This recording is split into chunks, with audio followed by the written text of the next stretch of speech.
en 2009-2011, on a commencé à mettre en place la vitrification où on congelait plus en congélation lente, mais vraiment on vitrifiait, c'est-à-dire qu'on mettait dans l'azote très rapidement les embryons. Et on s'est aperçu que leur survie, du coup, était meilleure. Donc ça a été une très grande avancée parce que quand on décongèle les embryons, on avait une meilleure survie, donc plus de transfert et plus de chances de grossesse.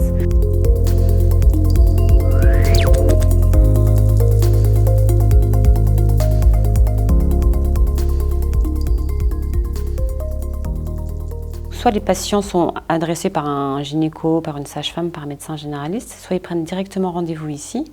Et nous, on les voit, et lors du premier rendez-vous, on fait tout un interrogatoire pour voir depuis quand ils essayent, est-ce qu'il y a des facteurs de risque. Et on prescrit les examens qui nous permettent d'explorer un petit peu la reproduction, en fait.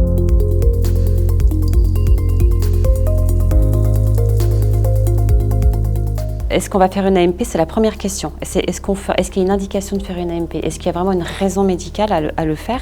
Donc ça va être oui, non en fonction des examens. Mais nous, qu'on ait une cause ou pas, on le fera si la durée d'infertilité est de plus de 1 an.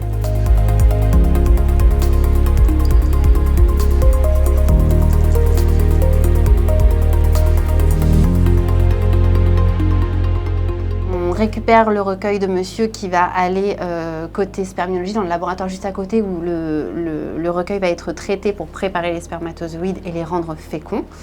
Et de ce côté-là, en fait, on va techniquer les ovocytes. Donc c'est dans le noir, hein. Tout se fait dans le noir. La première étape, donc ici on va récupérer les ovocytes. Donc quand on récupère les ovocytes, c'est dans une mallette chauffée à 37 degrés parce que évidemment, les ovocytes ne sont pas censés sortir du corps de la femme, donc ils sont censés bien rester en permanence à 37 degrés. Donc quand la mallette arrive, nous on s'installe assez rapidement. On prend le milieu, on verse. Et là en fait, au microscope, on va rechercher les ovocytes. Une fois qu'on a recherché les ovocytes, on va mettre les ovocytes en contact avec les spermatozoïdes pour qu'il y ait derrière une fécondation. Je vais faire une mise en fécondation par la technique de l'ICSI. Donc là, je prépare le microscope pour la micro-injection. Pour micro-injecter, il me faut la pipette de contention qui va me permettre de maintenir l'ovocyte en place pour pas qu'il bouge, sinon il roulerait. Donc c'est la pipette que je viens d'installer.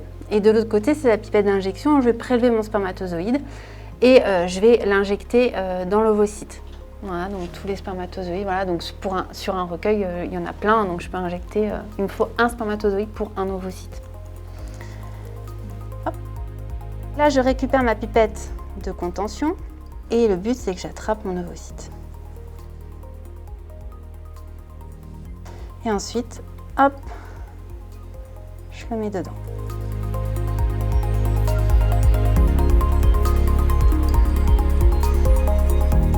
Sur l'aspect technique, on évolue beaucoup, surtout en termes de vitrification par exemple. Avant, on congélait les embryons en congélation lente où la survie n'était pas très bonne.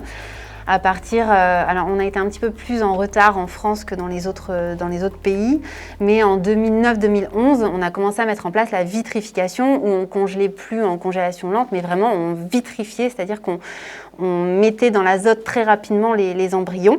Et on s'est aperçu que leur survie, du coup, était meilleure. Donc ça a été une très grande avancée parce que quand on décongèle les embryons, on avait une meilleure survie, donc plus de transfert et plus de chances de grossesse.